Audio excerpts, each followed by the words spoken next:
Amen, amen. Imana nishimwe cyane, mbanje kuramutsa ndagutaje cyane, ndagusuhuje aho uherereye hose, uri ngaho i Burundi, uri Tanzania, aho uri muri Congo, uri mu Rwanda, mu Buganda n'ibindi bihugu byose, aho uri hose uri kunyumviriza. Imana iguhezagire cyane. Ndaguramukije amahoro y'Imana bane nawe. Ni Pastor CHARITE nkuzaniye ubutumwa bwiza, kuko Imana kuva kera muri Bibiliya yamye ikoresha abakozi bayo kugira ngo izane ubutumwa ku bantu. Urabona ingene yakoresheje abakozi b'Imana ba Yesaya n'abandi muri isezerano rya kera, no mu iki gihe Imana iracatuma abantu kugira ngo bashobore kuzana ubutumwa bw'Imana. Nani ndagutumiye kugira ngo ushobore kunkurikirana mu minota mike cyane kugira ngo nkubwire icyo Imana ishaka. Urashobora kuba uri mu bibazo bitandukanye, urashobora kuba uri mu ngwara, urashobora kuba uri mu bitaro, urashobora kuba uri kuca mu bibazo bitandukanye, wararimye ntiwimbura, abana ubajana ku ishure ntibamenya, uradandaza ntiwunguka.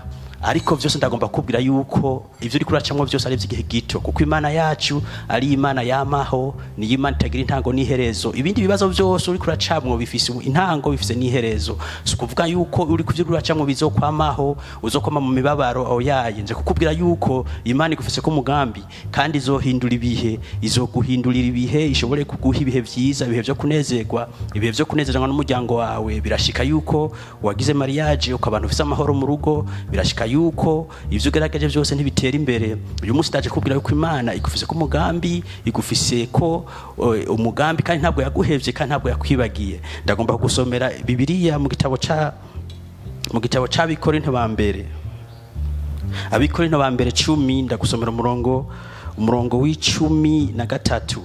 Haravuga ngo mu rurimi rw'Iswahili, jaribu halikuwapata ninyi isipokuwa lililo kawaida ya wanadamu, ila Mungu ni mwaminifu, ambaye hata wacha mujaribiwe kupita muwezavyo, lakini pamoja na lile jaribu atafanya na mlango wa kutokea ili muweze kustahimili.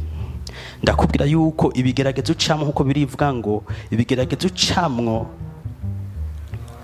ati ikigeragezo ntivyashoboye kubashikira mwebwe, ariko ivyabashikiye ni bigeragezo bisanzwe.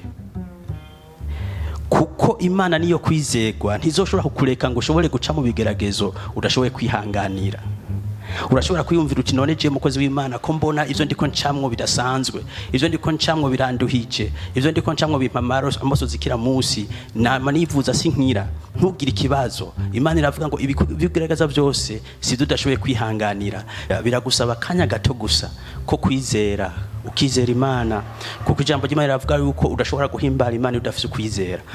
Umaze kuba yizeye, ifise ubushobozi bwo guhindura ibihe, ifise ubushobozi bwo gukiza, ifise ubushobozi bwo kuzana ubuzima bushasha mu bugingo bwawe. Ntiwihebe, icyo ukoze uyizigire, wizeye ko ishoboye kandi izobikora. Urahavye neza mu vyanditswe vyera, urabona yuko hari abantu bizeye Imana. Urabona Abrahamu ingene yizeye Imana, Imana kugeza aho mugira isezerano yuko azoba sekuru w'amahanga. Ryari isezerano ridasanzwe, kuko Imana imuhaye amasezerano yari karasaza, yari umutama, ariko ararenza imyaka 100. Ariko Imana iramubwira tuzoba sekuru w'amahanga. Umugore we yari amaze no guca imbyaro, ariko Imana iyivuze ikintu yitanze isezerano irarishiza. Usomye muri Yesaya 55 uco gice cyose, urabona yuko ijambo ry'Imana iyo rivuye mu ijuru ridashobora gusubiraho ridasohoje ico ryatumwe gukora. No kuvuga ivyo uracamo byose wume ku masezerano y'Imana. Ntugire gucika intege, ntuwihebe, ntiwihebure. Wame wizeye Imana, kuko Imana ishoboye. Imana no mwizigirwa, ivyo yagusezerana byose zobishitsa.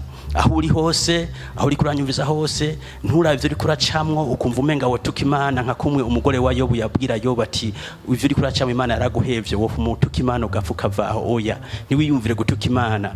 Nimba uri mu bigeragezo bitandukanye, ntiwiyumvire gutuka Imana, gumuyizigiye, kuko Imana niyo yo kwizigirwa, kandi yama yishura abantu bayo ku gihe cyayo. Imana ntiyihuta kandi ngo nticegwa. Mu vyo uri kuracamwo byose uyizere, uyizigiye, kandi izoyibona, izokuyereka. Imana iguhezagire. Kandi ndagusaba kugira ngo nyimba uri mushasha kwino page ushobore kugira abone, ufinye ngaho munsi abone, kore comment ngaho munsi, ushobore kupartage ubutumwa ku bandi bantu, kugira ngo ike cyose nje kuri wewe ushobore kuronka ubutumwa, kandi ugire n'icyo duhanuye kuvyo tugomba gushikiriza, kuko dufise ubutumwa bwawe kila munsi, kila wakati.